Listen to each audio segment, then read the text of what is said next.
I'd like to... You got that wine? Fine. I'd like to... You got that? Fine.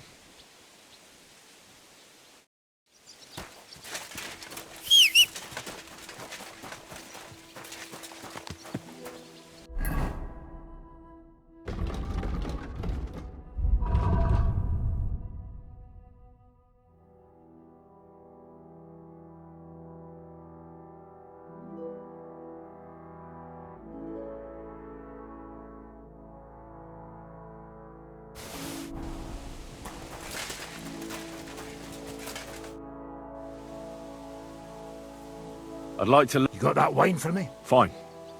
I'll go... I'd like to learn from a man. You got that wine for me? Fine.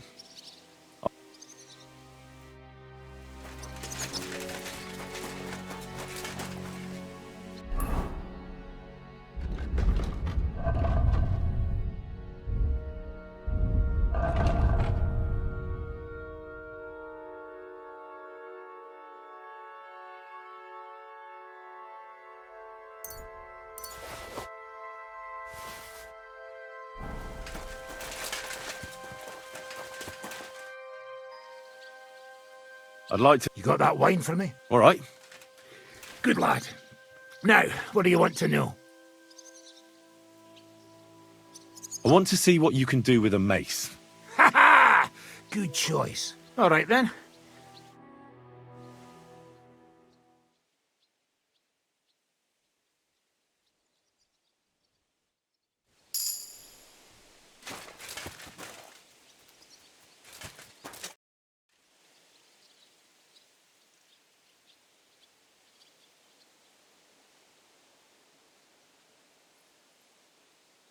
What's better? Combos are pure. They're strings of attacks to put. But even your combo, when your combo doesn't work out, just use a perfect block. That's enough from... I'd like to learn... Why not? And since it's you, I'll show you. I'll show you how to slit an opponent's Of course. And the main thing is to attack from above, to quickly catch the opponent's wrist, and if you do it right, I reckon I don't have to tell you what. And now, come and try it a few times.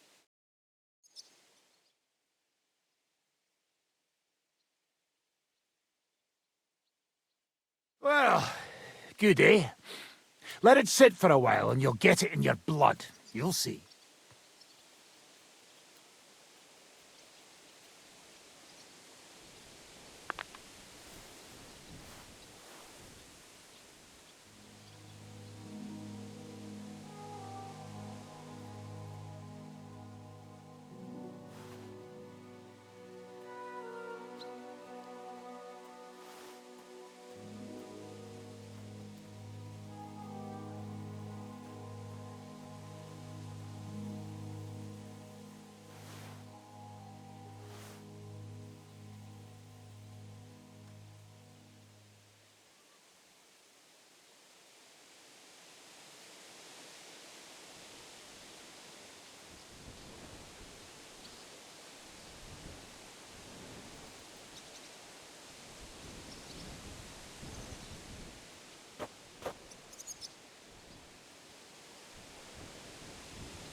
What is it?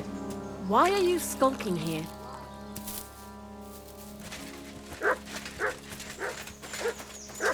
What can I do for...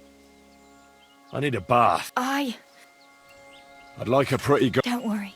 I can't wait. All right, but... Let's talk about the price. Certainly. All right.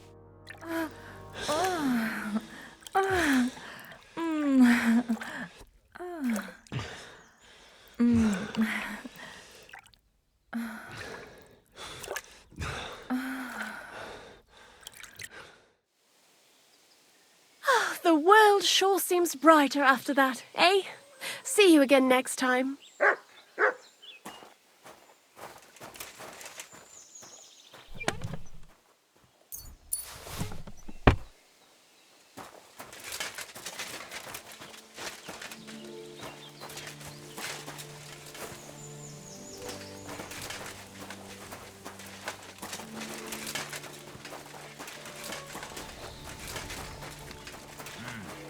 I should get...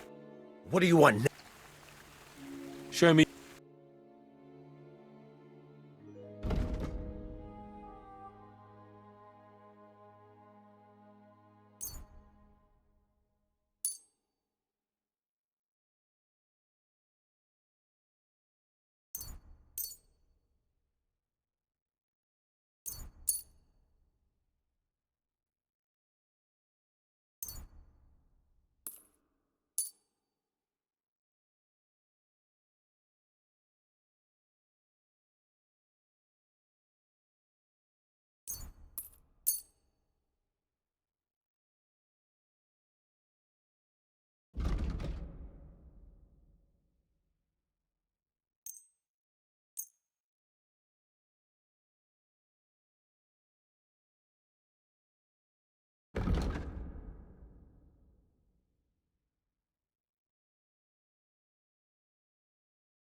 A word about the price. Finally! I'm glad you found what you were looking for, sir.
Quel putain de trou! Comment sommes-nous arrivés là avec une telle bande de crétins?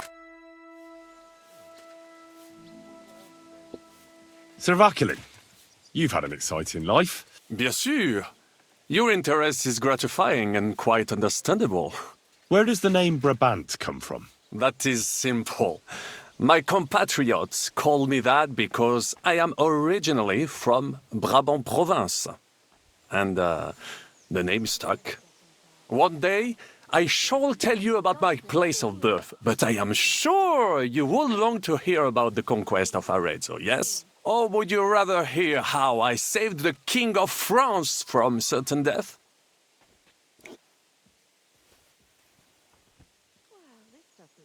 Arezzo sounds interesting. And so it was. That is where I earned my knighthood from the great Enguerrand de Concy himself, the commander of our Naples campaign. Enguerrand arranged his forces for battle, and I was put in charge of one of the cavalry units. Out of nowhere, the enemy appeared on our unprotected flank, and Enguerrand set me to hold them back so our main force could regroup. But I saw a gap in the enemy's main phalanx. I sounded the charge and sped forwards. Wasn't that rather risky? Un chevalier français fears nothing. I reckon King Sigismund would think otherwise after Constantinople. That was completely different. Alors, I caught them by surprise. I hacked my way to their standard and broke through all the way to the enemy's reservoirs. My attack sowed confusions in the enemy's ranks that encouraged the overlords who raced to join me, scattering everything in their path. And that is how we won the famous victory at Arezzo. Seeing that the force that was supposed to protect them had been routed. The city then surrendered to us. No doubt you had no inkling at Maleshov what a knight you had the honor to meet. And of course my feats on the field of battle do not end there.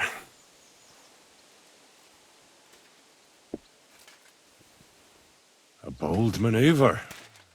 Quite right. Courage is my middle name. Just as Monsieur Chapon says, Audantes Fortuna Juva. That day I was the bravest of them all and won the day. So you disobeyed your commander and left your flank exposed. Your attack could have ended in a total fiasco. You were lucky the others came to your assistance and your entire force didn't collapse. I hear thee speaking, but you are still wet behind the ears. So, I can forgive you. In short, I saw an opportunity and took it. Moments like that can decide entire wars. What did your commander have to say? He made me a knight and sent me to the royal court to inform the sovereign of our triumph. I reckon he wanted to get you out of his hair. Do not talk no sense. What other feats have you performed in battle? Oh, many, mon ami. For one battle does not make a warrior. It would take a week to recount them all, so I will just tell you about my second greatest feat. On the Italian field, we faced John Hawkwood, a ruthless Englishman and a fearsome warrior. Surrounded, we were at his mercy. Night fell, and we knew he would attack at dawn, and that would be it. But just then, Providence put an idea in my mind. You went to parley? Mais non!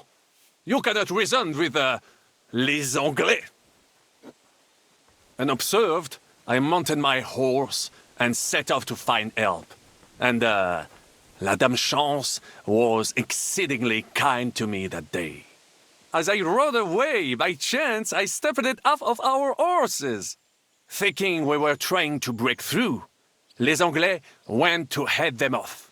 But while the English were occupied with my Marseille, our units managed to flee. I saved many men from certain death that night, and many lords from the disgrace of capture. Needless to say, I was generously rewarded for my valor.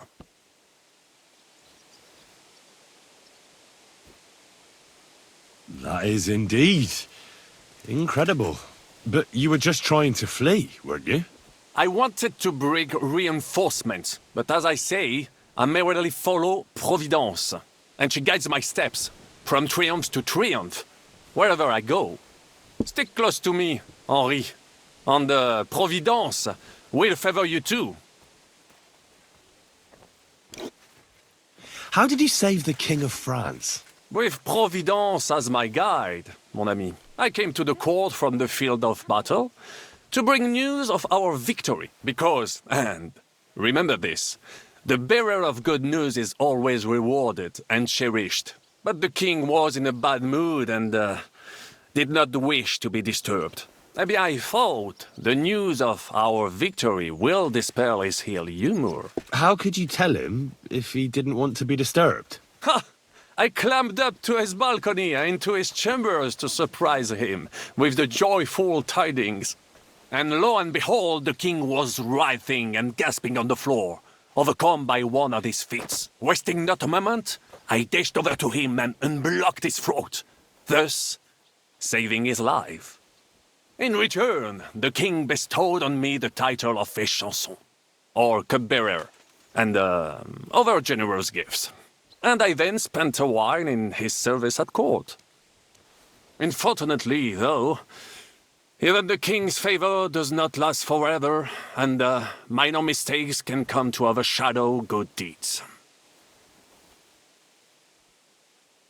What happened at court that led to you being out of favor? Well, perhaps I shall tell you some other time. Would you not rather hear about the glorious duel between Le Gris and Carouge?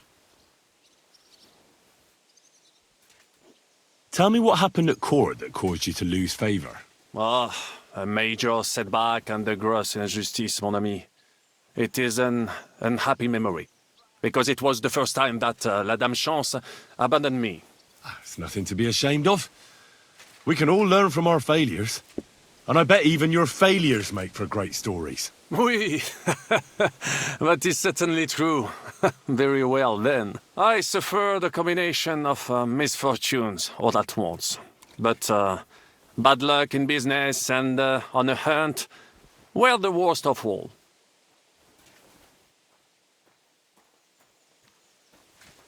You were in business? Of course. I come from Brabant province, home to the greatest entrepreneur of all. My birthplace gave me an unrivaled nose for corn and the reputation of a financial expert.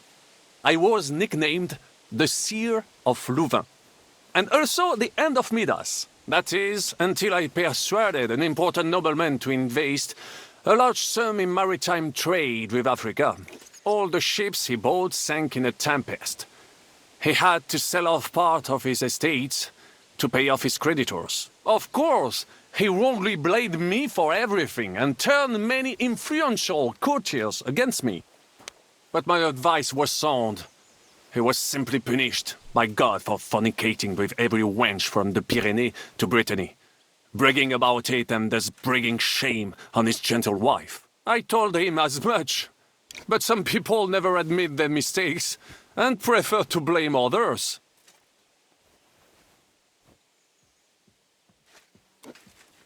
A sea voyage from France to Africa? You must have known that was a massive risk. A risk, perhaps. But think of the fortune to be made. A man must think big if he wants to achieve greatness, no? Big ideas often lead to big trouble. Storms, pirates, sea monsters, uncharted waters. It was a disaster waiting to happen, Baron. You should have tried the Baltic trade route. You are right.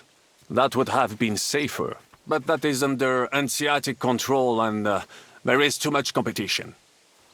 Africa, mon ami, that is the land of opportunity. The Arabs sell to the Portuguese via Ceuta and they sell on to us. Just imagine selling further and trading directly with African kings, cutting out all of those middlemen.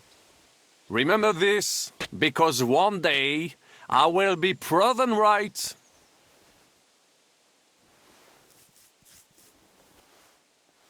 What was the hunting incident? We were out in the royal hunting grounds when I caught sight of a white stag. There had long been rumors about it, so imagine the prestige I would have gained by getting it. I set off after it, pierced its flank with arrows, and unleashed the hounds to finish it off. When I arrived, it turned out that my aunt had not killed a stag but the horse of a lady, a court favorite of the queen's. I fell out of her favor, and all the doors became closed to me.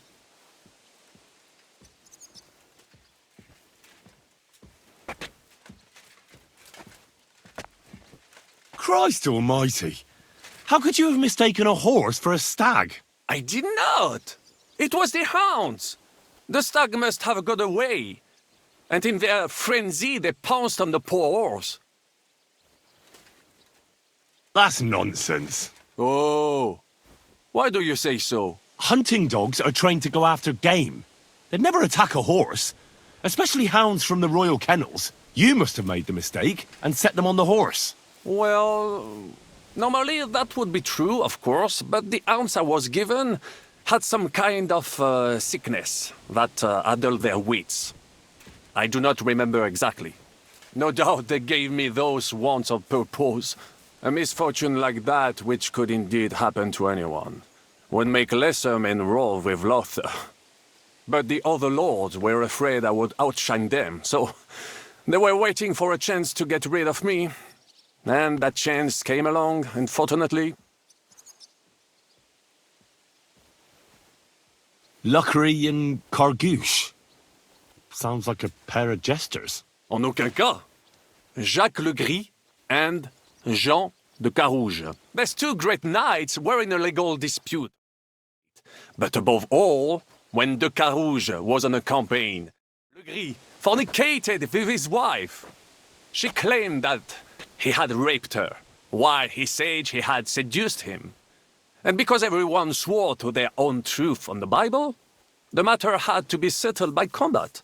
First, they jousted. Then they fought on foot with sword and axe. Le Gris thought victory was in his grasp, but de Carouge suddenly pounced on him, wrested him to the ground, and beat him so terribly that he knocked off his helmet and cuirass. Even so, Le Gris refused to admit his guilt, and de Carouge drove a dagger through his neck. And if you promise not to tell, I will let you into a secret about that dagger. Tell me the secret. I promise I'll keep it to myself. Bien. As I say, de Carouge killed Le Gris with a dagger. And I found that dagger in the mud after the duel. A blessed blade, an instrument of divine justice. The dagger that ended the last trial by combat France ever witnessed. An item of great value. So, I had several copies made and sold them to rich French noblemen. That is how I first came into wealth. And I used the coin to buy the horse and armor I needed to set off in pursuit of glory in battle. Ha! That was a good idea. I'd never have thought of that. You still have a lot to learn, mon ami. But you're young, you have plenty of time. Just keep your mind and eyes open, like I did. It was one of the greatest things I ever saw, and I have seen a lot. Believe me. Half of France came to watch, including the king himself, who then banned trial by combat in France forever. I later told the story to anyone who was interested. One of my listeners, a certain Froissart, wrote my icon down and became famous. I could have written it myself, of course, but I am happy to help others find success. Tell me about Brabant province. Is it far from here? Quite far. From Bohemia, you would go to Bamberg and then follow the river Main until it joins the Rhone. Then you sail down the Rhone until it reaches the sea. And there, between the river and La Flandre, you will find Brabant, with its wealthy cities. Anvers, Bruxelles, Louvain, and many others. But those three cities are the equal of Paris, Rome, or your Prague.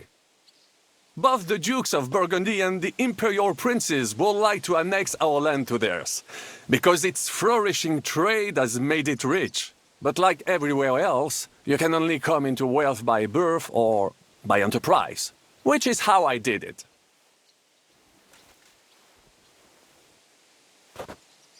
How did you end up here?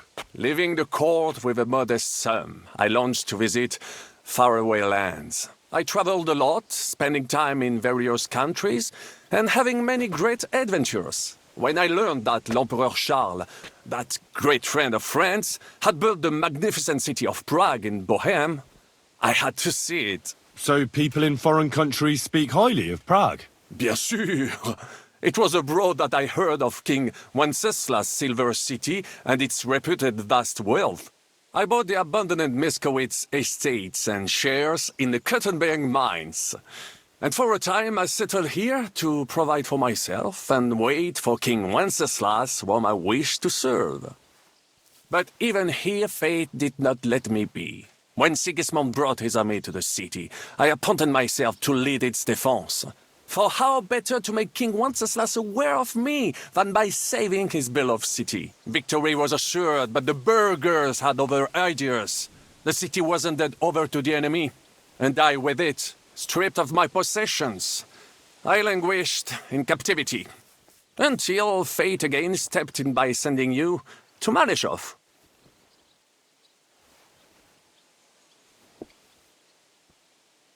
Sir Vaclin, I'm surprised how well you speak our language. Where did you learn it? Where do you think? Here, of course. Ce n'était même pas difficile. Perhaps I have already mentioned that I am guided by Providence? She endowed me with many talents, mastery of language among them. I can communicate almost everywhere in a word, and learn every new tongue in a trice. I now speak French, German, Italian, Latin, Hungarian, and Czech.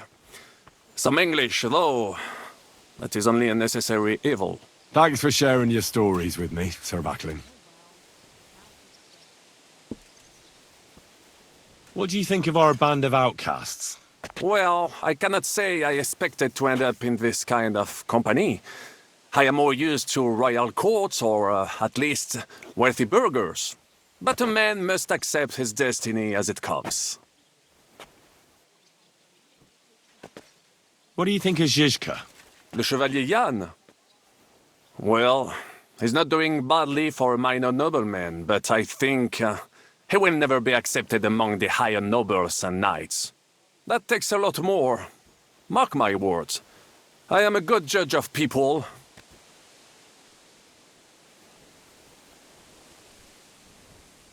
I can't get Catherine out of my head. I don't understand her.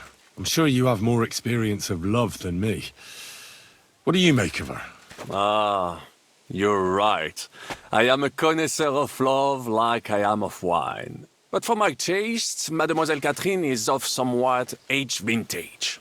Though, I have to admit she's full-bodied and fragrant. That's not really what I meant.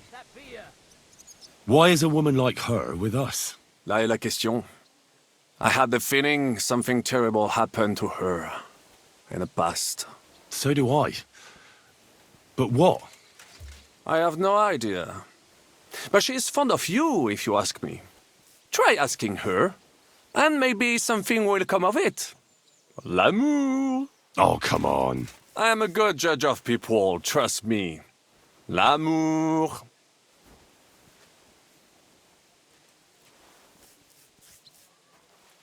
What do you think of Sir Hynek? Ah, le diable sec. A capable chevalier, but I do not trust him. There is treachery in his eyes. You think so? My instinct rarely lets me down. How do you get on with Janosch and Adder? Oh, those two. Once in Kuttenberg, I also had a servant who pretended not to understand me and thought I did not understand him when he spoke German in my presence. But he was wrong. He is no longer my servant. How do you get on with Sir Hans? Oh, young Lord Chapon may be inexperienced and hot-headed at times, but he's the one of the few here who knows how to play chess. And I have a great respect for chess players. Needless to say, he has not managed to beat me yet. Godwin and Jiska can also play. Ah, and that devil in press clothing beat me. Merde. Have you met Godwin? The priest who is very skilled with a sword. Priests should not be such good swordsmen. That is what knights like me are for. In addition, he can play chess just as well as he wields a sword. And in drinking wine, he beats even the best Frenchman. A man of talents. Or perhaps the devil is behind it. Have you had the chance to meet my half-brother yet? Samuel, it is strange that he joined your, our group. It is not usual for his, people. But he's certainly a good reinforcement. What do you think of Kubienka? A good warrior. But he has no morals and no manners, like all mercenaries. Well, I don't think he cares much about that. And that is just the problem.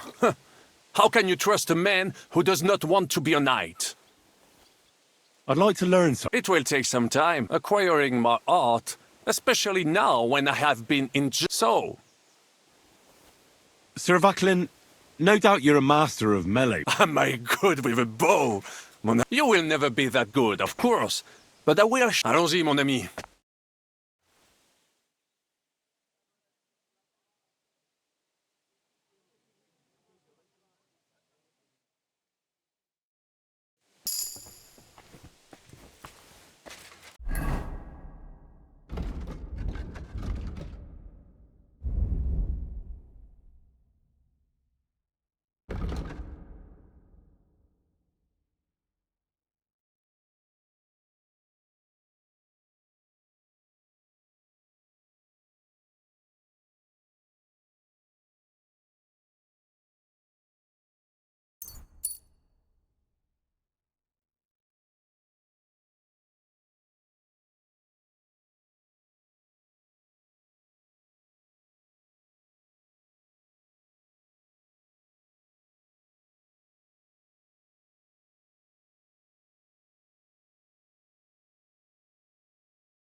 I bring bad news from Kuttenberg. Eric's soldiers and the town rabble have torched the Jewish quarter. Fortunately, we saved most of the people. But I doubt they can form an alliance with us now. Fuck. Where are they now? Samuel and the rabbi took those who survived to Colleen. Shit. We have to find Dry Devil and Capon and decide what to do next. Come on, there's no time to waste. Right, gentlemen. I think it's clear to all of you what a shitty fucking mess we're in. We were caught off guard at Rabosh. And they nearly fucking kill us all. Yes, and they attacked the Jewish quarter. Thanks a lot for reminding me. I almost forgot. At least Henry here and Kubienka got most of the people out. That's true. Good work, men. How did it all go down?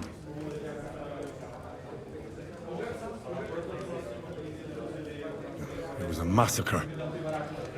They shot at us from the ramparts, broke through the gate. We were on the back foot the whole time. Yeah. But we also sent a lot of the bastards to hell. They thought they'd loot and torch the whole place, but we scared them shitless. It is nice that you found my people's suffering so entertaining. But what I want to know now is how you all intend to avenge them. Well, what do you have in mind?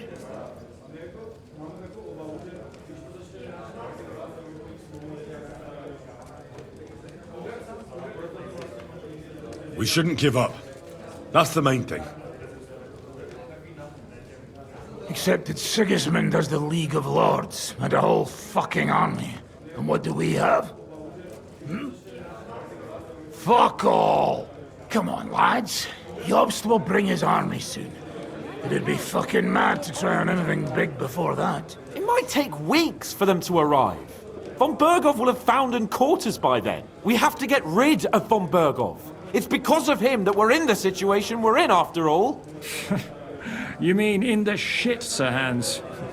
No need to mince words.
Von Bergov's too powerful. We don't stand a chance against him. But it was Eric who led the attack on the Jewish quarter. He's the one we should strike at. But that wouldn't do us much good. Besides, who knows where the bastard is now? No, Sir Hans is right. We should get rid of von Bergov. That fucker is Sigismund's right hand. So we'll chop it off. Why kill him? You know what ransom we can get for that bastard. Are you all fucking daft? Von Berger was holed up in Malashov, so unless any of you can fly, we can't get to him. Oh, that's true. To take a cost like that, we'd need a dozen men, ladders, and maybe also a trebuchet or cannon. There's no maybe about it. We'd certainly need a cannon. So we steal the one von Bergov, use at Nebakov. Well, why don't we just steal all the silver from the Italian court and buy our own, eh? Use your head before you open your mouth. Hang on. Maybe Janosch's idea isn't all that bad. How do you mean? I recently sent Catherine to spy on Sigismund's military camp near Opatovitz. She told me von Bergov has his cannon stashed away there. But it seems things are getting a bit out of hand there. So the Prague regiment he's in charge of is going to move it to Sedlets. And it might not be that well guarded along the way. So we'll steal it, right? We'll wait till they go through some ravine, and we'll shoot at them from the rocks. The way you did to us before Nebakov. I see you've learned something from me. But it's not that simple. What we need is for one of us to get amongst the Praguers, so he can keep an eye open and tell us when they're moving out. And if we succeed? What then? There's 5.5 of us. Even with a cannon, that's not enough to take Malashov. So you'd rather hide and ambush flower wagons? Are we common thieves? No, patrzcie tylko. Jeszcze wczoraj przerzucał gówna, a dziś ten prawdziwy chojrak. I know going up against von Bergov is dangerous, but we have to try. Dangerous, my arse. It's suicide. That's enough! Von Bergov has to die. Painfully, and above all, as soon as possible. And if there are not enough of you, this might help. Well, well. That's a sight for sore eyes. Why the fuck didn't you show us that earlier? We could have saved ourselves a lot of blathering.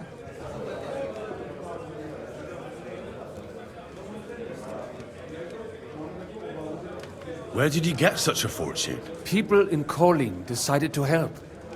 They are looking after our refugees and want to send everyone a strong signal that we will not be silenced. Aha! So that's why you were so eager to go there.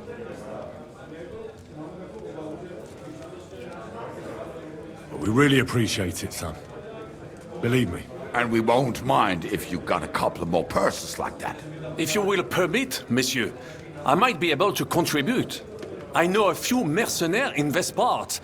They may not be la cavalerie royale, but for such a purse, they will gladly tear Malashov down stone by stone.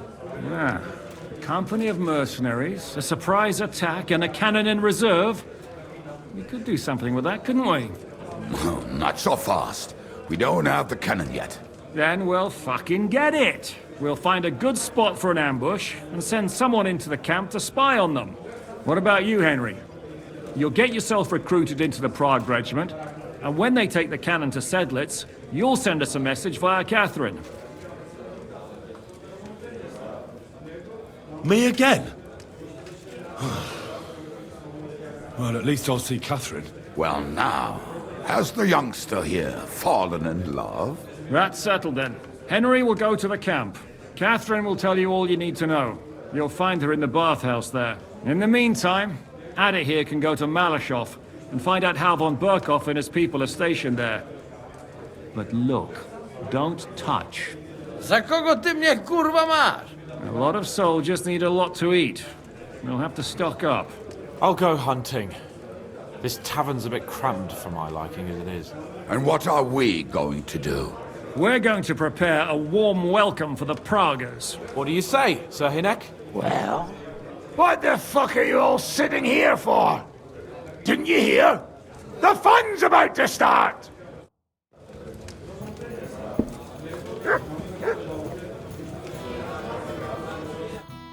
Henry! You have no idea how glad I am to see you alive and all in one piece. I was really worried about you. I prayed to Our Lady the Protector to watch over you in Kuttenberg. It's good she heard my pleas.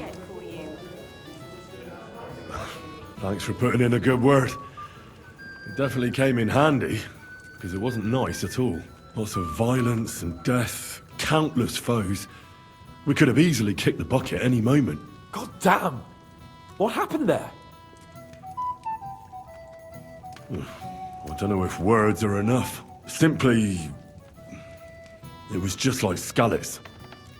Confusion, screaming, dying, and then the flames. The worst part came when the gate fell. It was as if the bloody gates of perdition opened for a moment, and hell surged into the world. God protect us!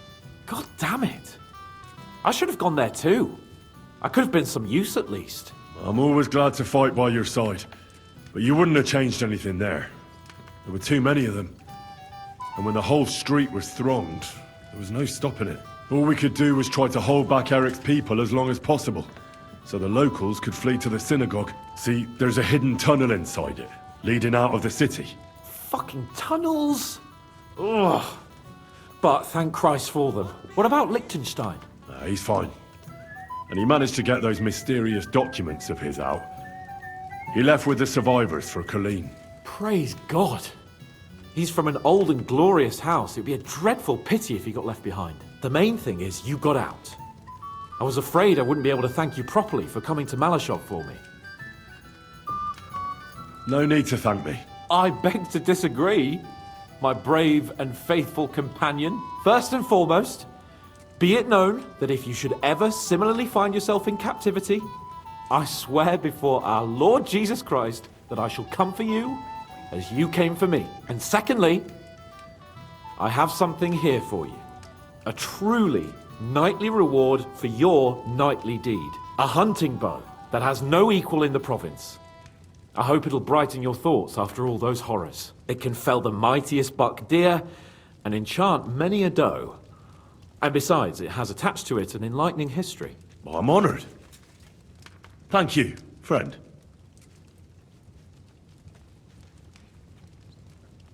Just a moment. This bow looks familiar. I believe I saw it among Margrave Yob's things. Good heavens. You really don't miss anything, do you? When I found out that Yobs would gladly leave me locked up, it got my blood up. So, to pay him back, I relieved him of the bow in Raborsh. And it was immediately clear to me that that bow should go to none other than you. That is certainly... just, I'd say. I knew we'd see eye to eye.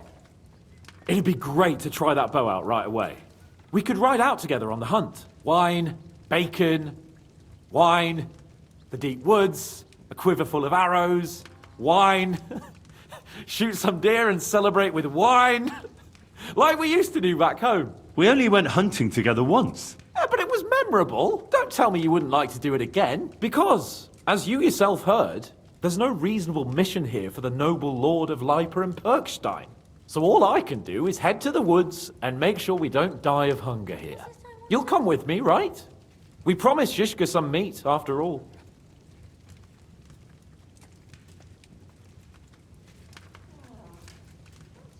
That's a good idea, actually. I found this great spot in the forest near Bohunjevitz, an abandoned hunter's camp. I thought you might like to come with me, have a drink, chat, and do some hunting. What's more, it's on the way to Sigismund's camp. Let's go then. Excellent. But we'll set out once it's light. We wouldn't catch...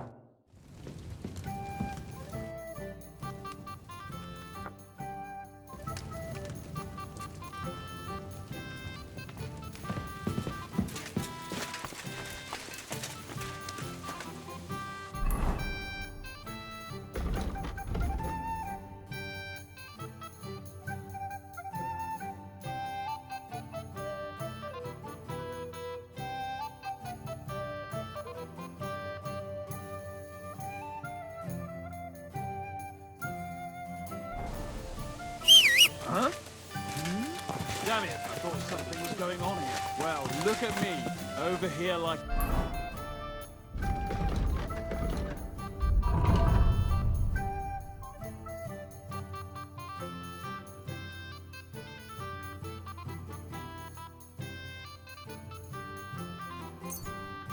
a fool.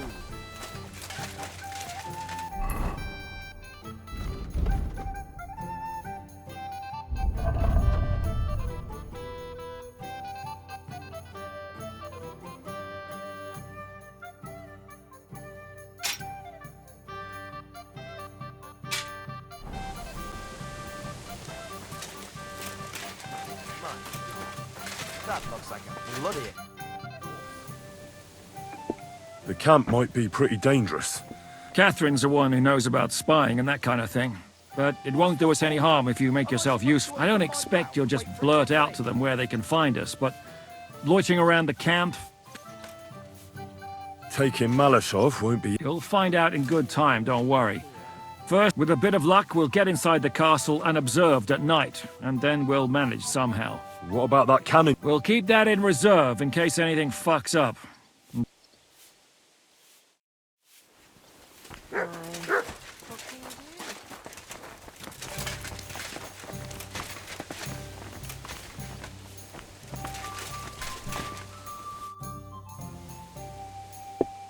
I hope you'll use the money from Sam wisely. The best fighters I have ever...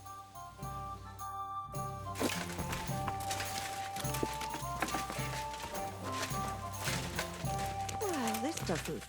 What is it? What's new? Well, if there was something... What do you have for sale?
I'd like to do...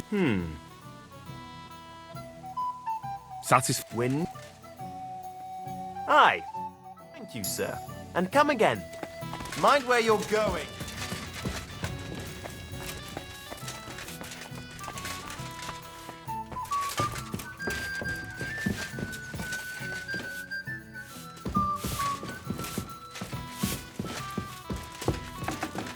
I'll be right there.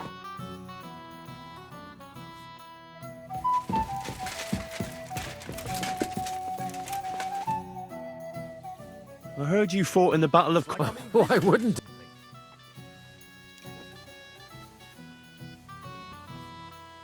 Well, I'd hate to fall for one of your jokes.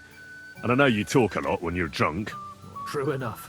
And I'm drunk a lot. But as St. Killian is my witness, it's true I was on the field of Kosovo, and I fought there. And I was quite sober. So how did it happen?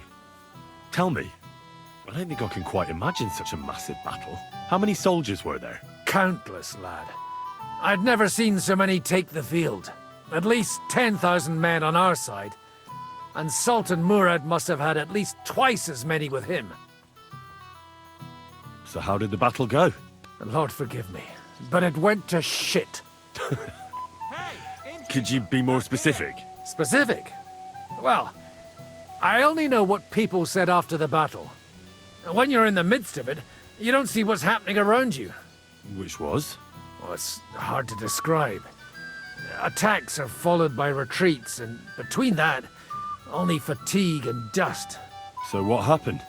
When the battle began, the Serbian cavalry crushed the Turkish left flank.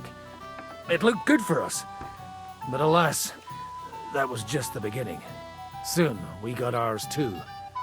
We fought valiantly, but they pushed us back, and in the meantime, they hit our center. The Sultan's Janissaries attacked us there. Damn devils, and raised all hell.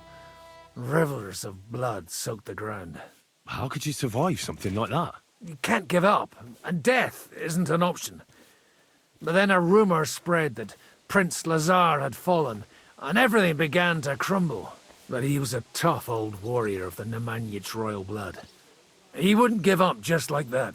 With an arrow in his eye, he climbed his horse and rode straight for the Sultan. That's how he saved us. The battle then lasted until evening. But no one had the strength to force the enemy to retreat.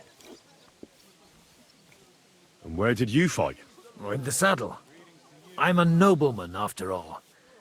But I lost 3 horses under me. So in the end, I also fought on foot.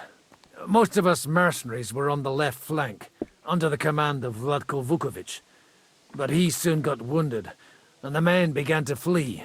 I mean, if it wasn't for Nicholas Gabriel, we wouldn't be talking here today. And who was that? The commander of our company. A born warrior, and a good friend.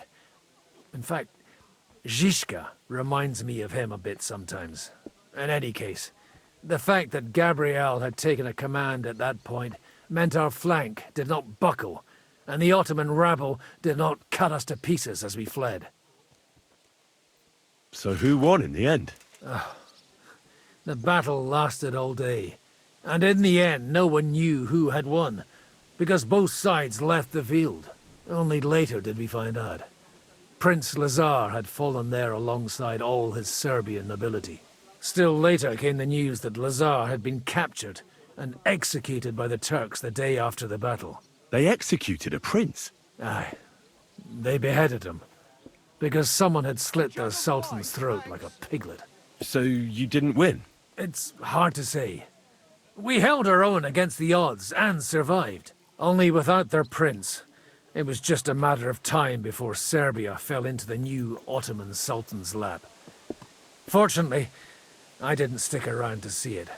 All the same, even as I'm telling it, it strikes me what an adventure it was. I suppose time heals all kinds of shit. In the end, you forget the bad things. And yet, I can only thank God that Nicholas Gabriel was there. Your captain? Aye, him. We actually became friends of sorts. He even taught me one of his sword tricks. He did?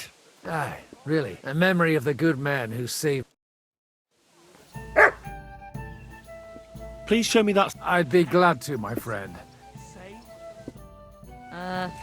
Thumb? Stick it up your bum! Genius. It's hard to believe you're still single.